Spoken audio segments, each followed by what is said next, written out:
We just had a very interesting presentation, and I think it's great because the approach that I'm taking in the presentation that I brought for you guys is a totally different take. The approach that I'm bringing is, what is it that we in an organization need to do to, one, convince our management team to utilize cloud computing, why we should use it, what are the risks, and how we can utilize it to truly create a competitive advantage for an organization. Today, one of the biggest challenges that we find is that people talk about cloud, people talk about servers, people talk about IP addresses. The reality is that if you guys are in information technology, I need to tell you, we're taking the wrong approach. That is not how you convince an organization that they need to enable a cloud environment in their company. What you need to do is make sure that people understand what are the efficiency gains and the cost savings and the return of investment, and how will that give them a competitive advantage over the others in the same industry in order to implement it. And that is the approach that we will take. Okay, so how to gain a competitive advantage? I cannot see. Okay, I see here. So these are the main points that we will be covering. How can cloud computing enhance your market position? Understanding the benefits of cloud computing, not just how it works, but how will it truly benefit your organization, and how combining business intelligence with cloud computing can be used to create an operational efficiency and cost savings in your company. So let's start by looking at some of the benefits very quickly. I'm not going to go about what is cloud computing. I think we just got a pretty good presentation about that, so I'll focus straight on my point. The benefits, first of all, is always on, always running. Now, when you talk about cloud computing, many people talk about private cloud versus external cloud. My personal view on it is private cloud is nothing more than just a highly virtualized data center in your own company. In my personal opinion, that's not truly cloud, because you still have to support it. You still have to have a disaster recovery prepared yourself. So when I refer to cloud computing, I'm referring to what people refer to as external or public cloud. Improve security, regardless of what people might tell you regarding cloud security. One of the things that we must consider and understand is that no matter how good we think we are in our companies, data centers are not our area of expertise. Data centers are the area of expertise for major vendors that do that. IBM, Getronics, etc. I'm not going to sell any particular vendor. But the point is that we need to stop being afraid about the security and start understanding that these people have much better resources, much better infrastructure that we could possibly have. And therefore, security should not be a concern, assuming that you are dealing with the correct vendor. Lower total cost of ownership, that should be a no-brainer. You have no longer to worry about people to support them. All those servers, you don't have to worry about patching them. You don't have to worry about the data center. You don't have to worry about the energy utilization. So that should be a no-brainer. Faster application delivery, then again, it depends on what vendor you have, and we will go into that in a little more detail. Flexible model enables collaboration. Improve business continuity or disaster recovery. You don't have to worry about it. The vendor does. Reduce ongoing life cycle costs and scales by demand. No wasted capacity. And we will go into each one of those in a little more detail. So when we say always on, always available, that's exactly what we mean. I can give you a perfect example. We just moved in Bumi Armada, the organization that I happen to work for, our email to a cloud environment. In this particular case, and not trying to sell any vendors, but in this particular case, we moved it to Google Mail. There were some concerns in the organization at the beginning. People always bring up the security question. What are you doing? How can we have our data guys are in IT, I'm sure that you guys have heard that many times. Now, the funny thing is, most people or most organizations have backup tapes that they send to an external storage company. Now, that data is also there. And if those vendors really wanted to get your data, they would. The reason they don't is because you have your tapes in an organization that you can trust and you have a proper service level agreement signed with them so that they will not do that. It's no different with keeping your information in any of these vendors. Again, assuming that you are dealing with the correct vendor. And this is very important because you want to make sure that your organization understands the security is not going to be an issue and the benefits are tremendous. In this case, always on, always working. We had a huge problem in a couple of weeks ago. The building had a major issue. Most of my data center went down, and we didn't have to even worry about starting our disaster recovery plan because the email was still working. No problem. As long as you have Wi-Fi, any type of connection, 3G, 4G, whatever, you have access to your information. And that is what we want. We want to make sure that the information is always on so that people can always access it whenever they need it. The security, is it secure? Well, like I said, it depends. In most cases, yes. Is it more secure than you can possibly have in your data center? Absolutely. Make no mistake about that. If anybody have any questions about the security of cloud computing, I assure you, the time has come to change the paradigm. The time has come to stop being so afraid. We will never be able to equal the data centers and the security protocols of major cloud vendors. That is a fact. Security versus business agility. That's another mistake many people make. People are so worried in information technology about the security and the bots that we forget that our job is to ensure that the company uses technology to gain a competitive edge. And we need to start balancing it properly. Because unless we stop thinking in terms of bots and not enabling our organization, we will continue to be seen as a cost and not as a business enabler. There is a cloud for your needs, and when I say that, it's because there is different types of cloud environments. Many cloud services are local. If we talk about specifically Singapore and Malaysia, you have several areas where you have fantastic data centers. Why different data centers for different needs? Because some people, if you have a global organization, a local cloud might not necessarily be what you need. Why am I saying that? I'll give you a perfect example. We moved, like I said, our email to Google. Our company is a global organization. Today, if I go to Brazil and I try to check my mail from any device, I will automatically be redirected to the closest data center from wherever I am, which means now my connection is fast and is reliable. If I have my data in a local data center in Malaysia or in Singapore, it doesn't matter how fantastic that data center is. If I'm in Brazil, my request for the data has to come back all the way here and back. That means that if there is any bottlenecks, any issues, any challenges in the link from there to here, there will still be issues of reliability with the data. So the type of cloud environment that you choose matters depending on the company's needs. So be very careful with that. And careful, don't be fooled by external hosting solutions. Today you will get many vendors telling you that they are offering cloud computing, and their cloud computing solution is nothing more than simply external hosting. Sure. What's the difference between private clouds and managed hosting service? Are they the same or are they different? In my view, okay, private cloud. Private cloud and managed hosting service. It's almost, well, well, the difference is that in a private cloud, you don't necessarily have somebody else managing it for you.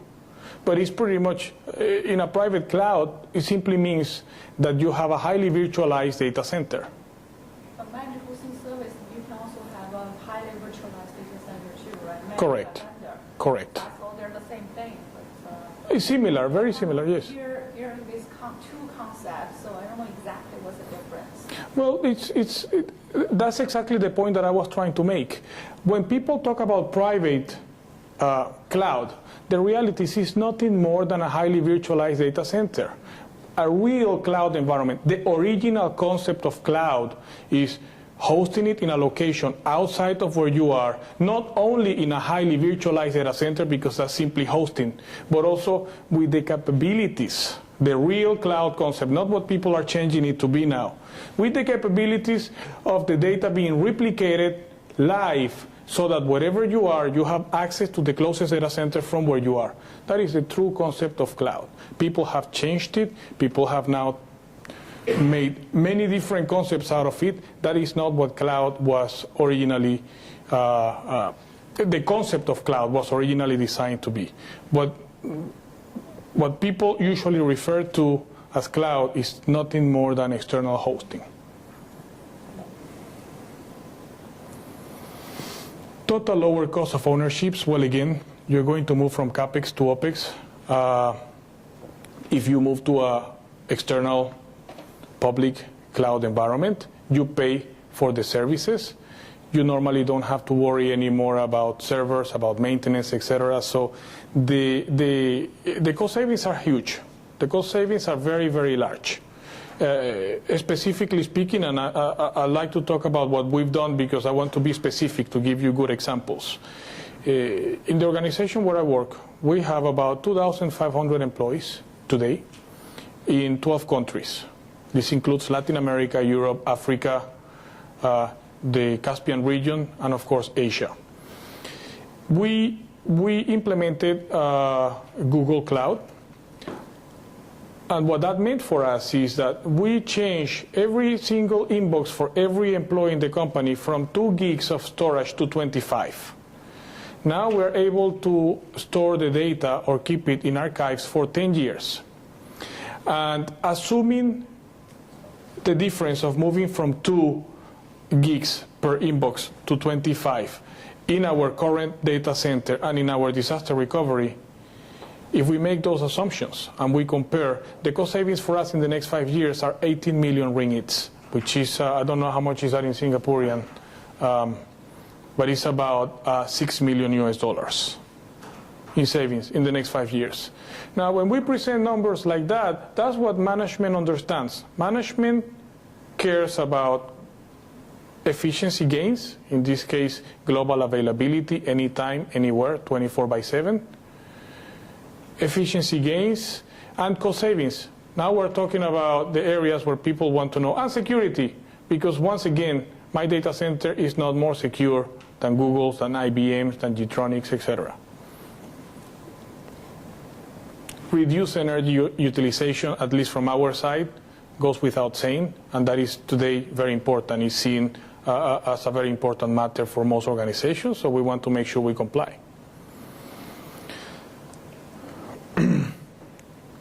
Faster application delivery. Application delivery in the cloud is a challenge, or it could be a challenge. It could be a challenge because depending on the type of vendor that you get, and one of the points that were made in the presentation we heard in the past, which was absolutely bullseye, is you need to be able to have the flexibility to support and to manage the information that you have in any cloud provider.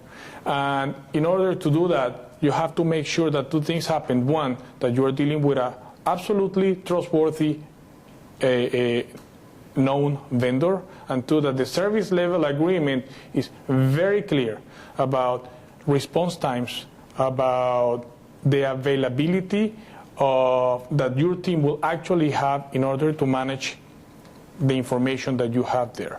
That has, in my personal experience, created the most challenging part for many people. They worry so much about the availability of the data, about where it will be hosted, that they forget on how you will actually manage that data in case that you need to access it, or if you need to implement different applications from the existing ones. People focus on whatever you have today, but you have to think about what will you have 3 years from now. And if I need to make changes, How will those changes happen? How fast will they help me implement those applications? How fast will they help me implement those changes? And how much power I have to access and control whatever changes are being made. So who you choose to host your data does matter very much. Flexibility, well, again, we continue to hit the same points, but this is important. Location, again, if you are using a true cloud provider, location is no longer a problem. Wherever you are, you will have access to your data 24/7, as long as you have some kind of internet connectivity. The idea of cloud computing is that you become non-device dependent. What we need to do in information technology is ensure that our organization have access to their data through any device. Any device simply becomes a window to your information. No matter if you're using iOS, Android, Windows, it does not matter. What matters is that you do not want your organization to be device dependent. That's where we're heading, that's the future, and we need to adapt it because the world is going there whether we like it or not. So we either get on the train or we stay behind. Hardware, again, I already discussed that. We don't have to worry about the hardware anymore. User numbers, you can add as many users as you want, normally very easily, very fast, because you don't have to worry about the extra hardware that you need to worry. If you have the proper vendor, and we saw in the last presentation, for example, how easy it is for this type of companies to immediately enable you and increase the amount of hardware that they have dedicated to you, because that's what they do. So internally, no matter how good we think we are, we cannot equal what they do.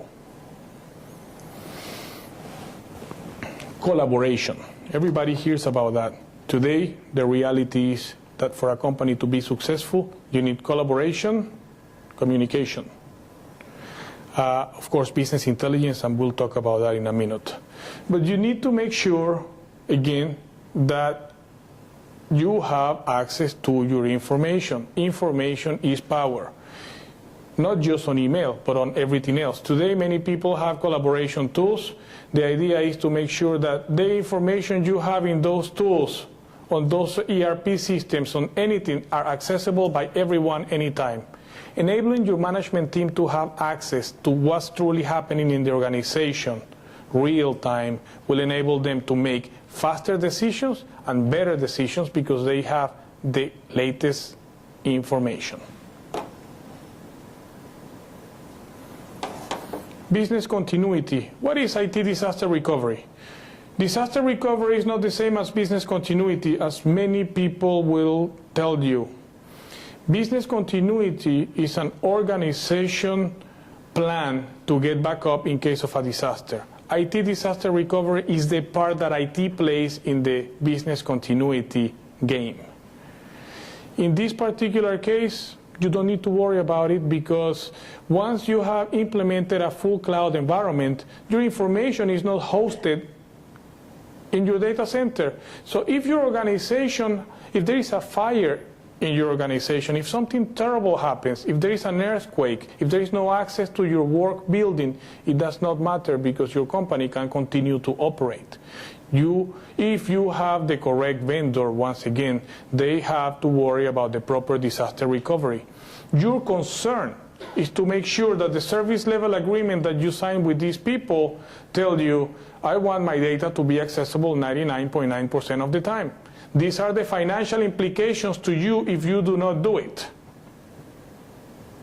And they have to worry about how they do the disaster recovery part. We make the mistake many times when we are going to move to a cloud environment that we want to tell the vendors, the experts in that area, how they need to do it based on what we think we know. What we need to change the paradigm.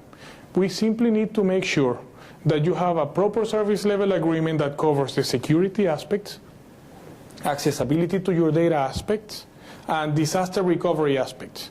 How they handle it internally, as long as they give you those assurances in a service level agreement and can be monitored, who cares? What you care about is that your information has the correct, the proper access, the availability, and the security of the data. Let them handle it. Stop trying to manage what they do and how they do it. They know how to do it. They have the technology, they have the people, they have the resources.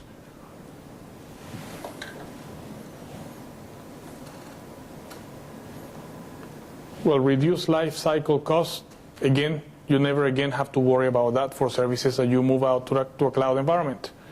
This seems to be one of the biggest issues for us because the cost of IT continues to increase year after year.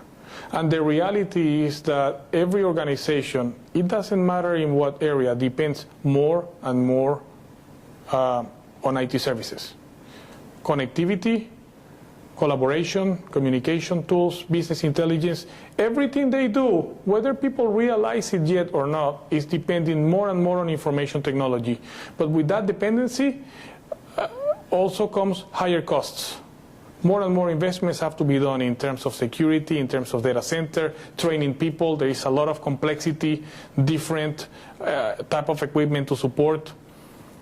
So being able to not worry about having to do a life cycle, being able to simply pay for a service and let the vendors handle that as long as your data is, like I said, available and secure, is a major advantage, because that changes your department from worrying about support to focusing in innovation, business intelligence, areas where you can truly add value to your organization.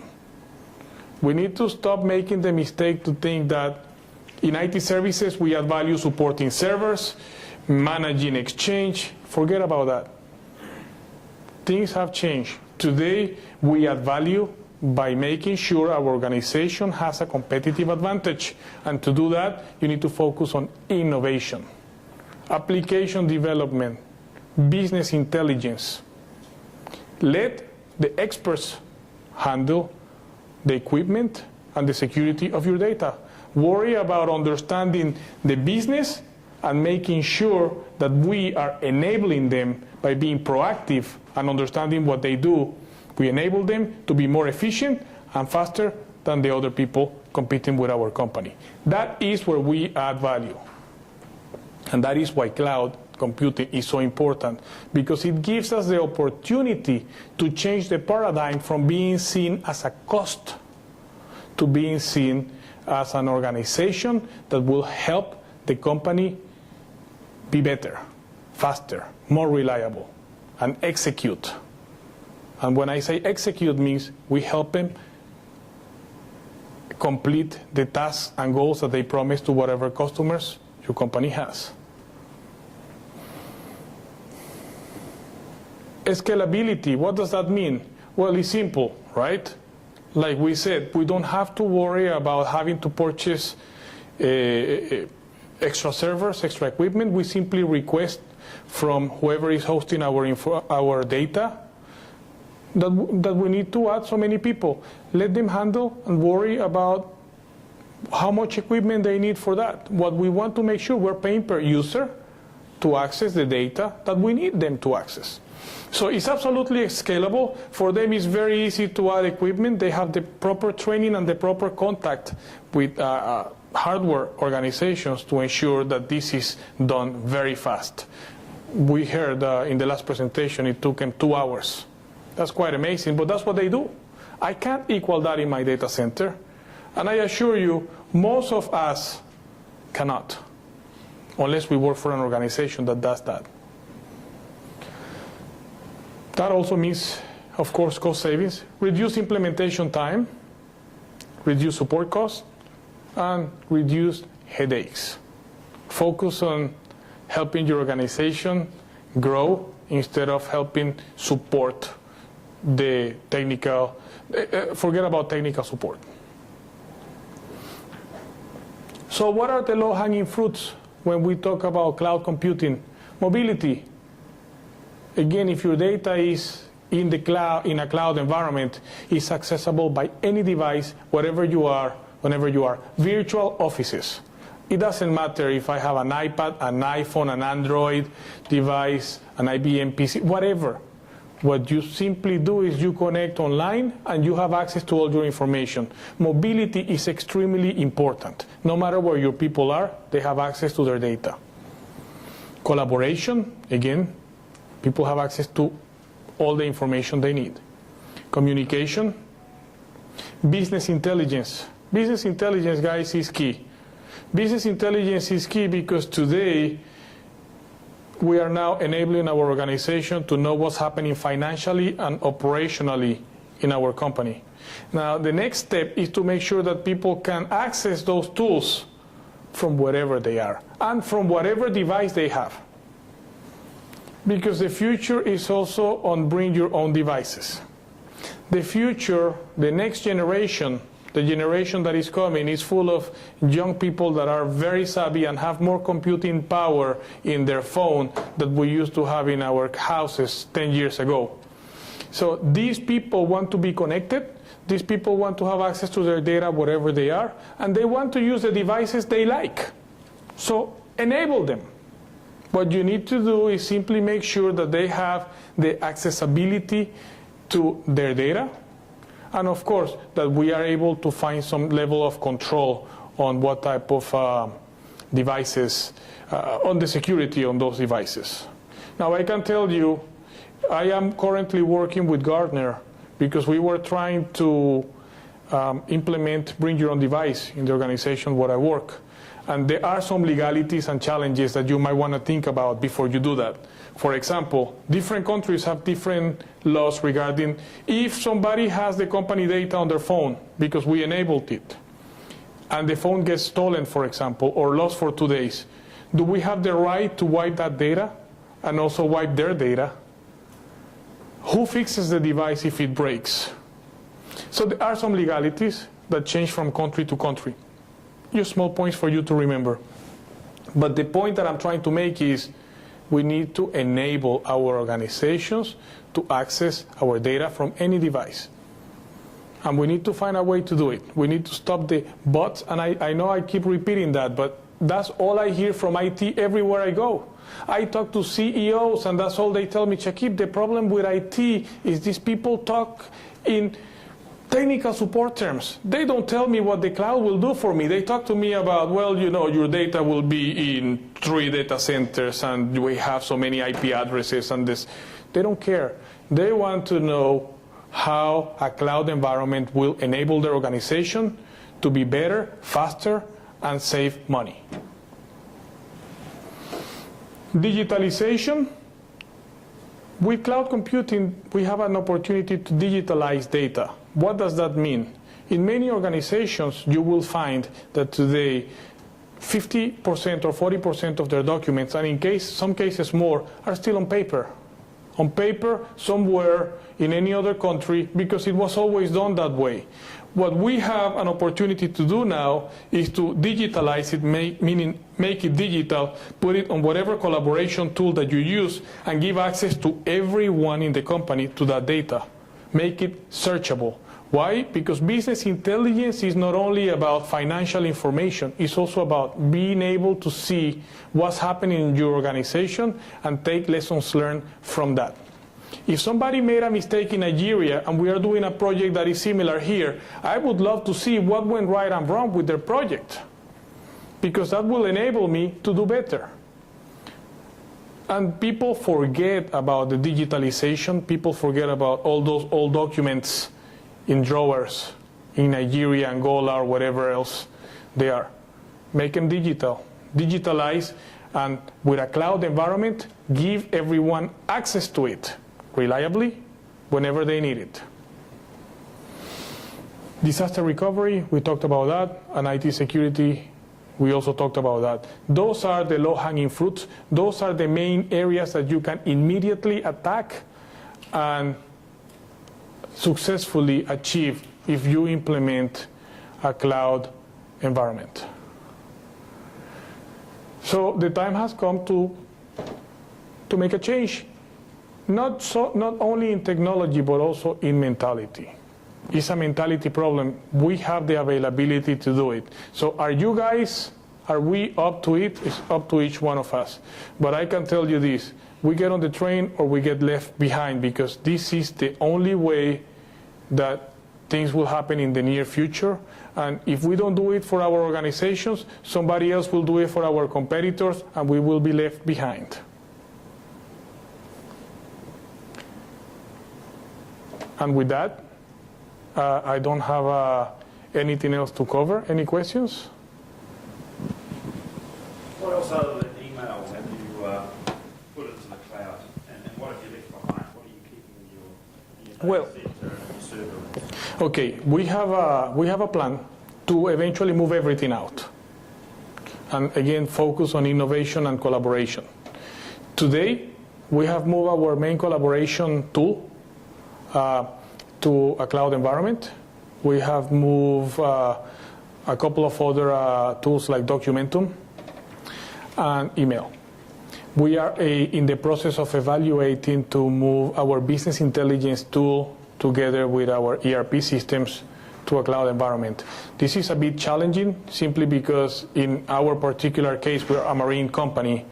We not only use SAP, we also use BASnet.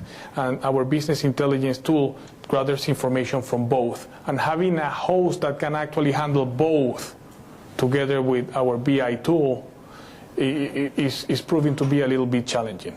But we are working with a couple of people, with Gartner, with IBM, to do a study to see what exactly is needed so that we can create a request for proposal.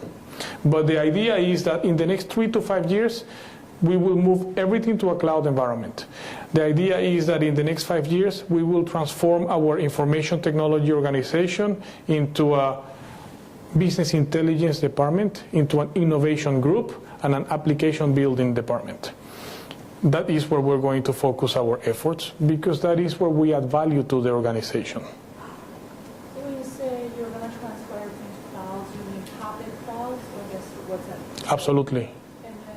Did you consider the issues of how you're going to support your ICP system or ERP system and your other systems?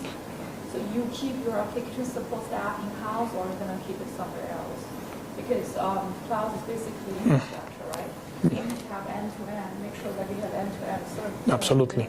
So how are you going to resolve the coordination issue between your application support staff and your... Okay. That's a very good question.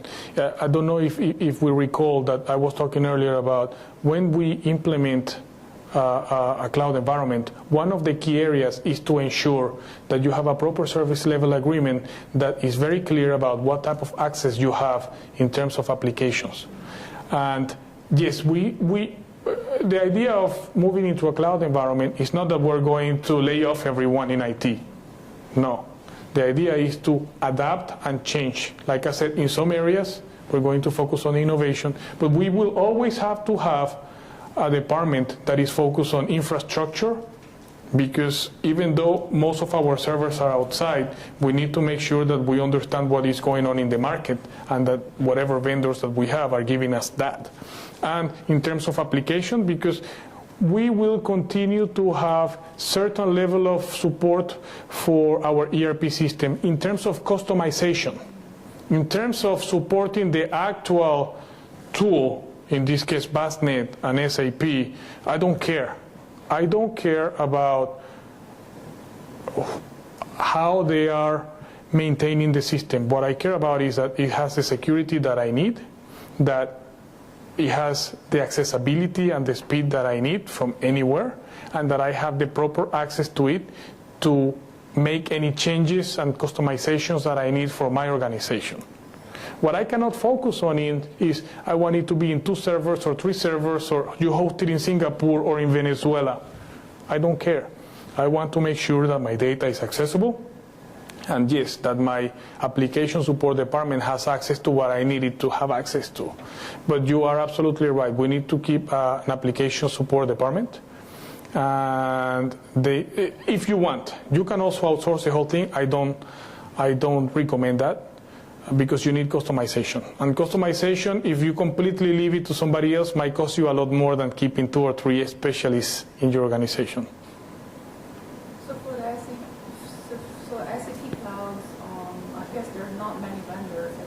They are not, but it's coming. That's why we're planning the next 3 to 5. I mean, in the next 3 to 5 years, we have already moved some things.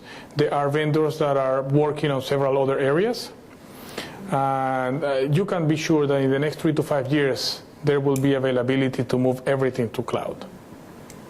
What about specific tools that your geologists or explorers use, like ArcGIS or something like that? I don't know what your guys use, but that are traditionally desktop with large maps that are associated with those. Will you be leaving those as desktop applications and managing the updates? Well, I mean, or are you going to move those types of applications also into a web-based cloud? In our case, and again, this varies depending on your needs. Each organization has different needs depending on what you use. So I can't tell you move all your tools to a cloud environment because I have no clue what you have. But in our case, what we're trying to do is anything that can be moved will be moved, because we want to make sure that it's accessible, enabled, and web-based in any case that is possible and available. We will do that. But for me, to be quite frank with you, it's impossible to tell you because I don't know what tools are those, and I don't know if it's even, the processing power has to be on the PC or on a server. But under most circumstances, you should be able to move virtually any tool. And when you choose your cloud vendors, so what's your strategy? You go with one vendor or you go with a lot of vendors? If you go with several vendors, how do you make sure that they have kind of coordination among them? Correct. Okay, well, that's a very, very valid point. We are in discussions in that area because we just started. From my past company, from my past experience, I can tell you that the best option is to have everything with one vendor, because what you don't want is one vendor blaming the other, and it does happen. Realistically speaking, you want to make sure that you have one point of contact. You refer to them, you have a service level agreement, and you say, okay guys, this is supposed to be the way, and they will fix it. They can blame each other internally. I don't care. Just get my applications up and running as the service level agreement is stipulated. And you need to make sure that there are financial penalties for not meeting those service level agreements. That is very key. That's good. How do you protect your company from denial of service attacks? From? Denial of service attacks. Okay. Okay, that's a good point. When we talk about technology, and this has to be very, very clear in everyone's mind, technology will always have glitches. It doesn't matter if you have it in your company or you have it hosted externally. But as we said earlier, the chances are, not the chances, I would put my career online to say that in any of the major cloud computing vendors' data centers, the security will always be much higher and rigid than in any of our data centers. There might be attacks and there might be cases where you have issues, absolutely. But what you need to realize is that you don't need to worry about it because the vendor that you hired has the people working on it. What you need to make sure is that there is a service level agreement covering that, and in case of a worst case scenario that your information is down, if you have the proper vendor, they should usually have a backup data center, actually several backup data centers in many other places. And they have learned a lot. 2 years ago, Amazon was down, something that people thought was impossible. And many people started crying and screaming and saying, oh my God, cloud is gone. Who the hell is going to want to move our information to a cloud environment if it can go down? Guys, the reality is that it doesn't matter. The point is that Cloud will enable your company and is a lot more secure than your own data center. Anybody here who manages a data center will know the amount of issues that they get on a regular basis with patches, with security, with servers going down, equipment being late to be delivered, etc. So stop thinking so much in terms of what are the bots and think of the pros. There are a lot more pros than cons. But again, to answer your question, they handle that, not you. You just need to make sure that you have the proper service level agreement.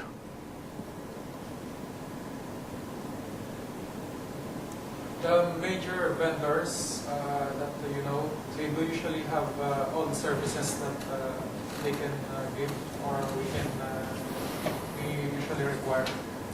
Well, there are main vendors. Now, it was mentioned earlier that not all vendors can handle everything today. But what we see is a major trend that shows us that the world is moving to a cloud environment. And because of that, vendors are gaining more and more capabilities in terms of cloud. And in the next 3 to 5 years, you can put your bets on it that everything will be cloud enabled. Today, not everything, but in the near future, it will be.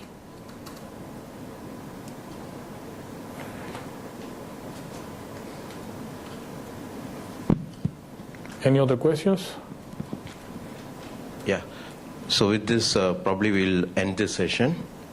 And thanks a lot for your insights. And we'll come back here around 11:30 to continue with our third session. And we have our refreshments in level 4, just behind room number 404. Thanks a lot. Thank you. Thanks, Chakib.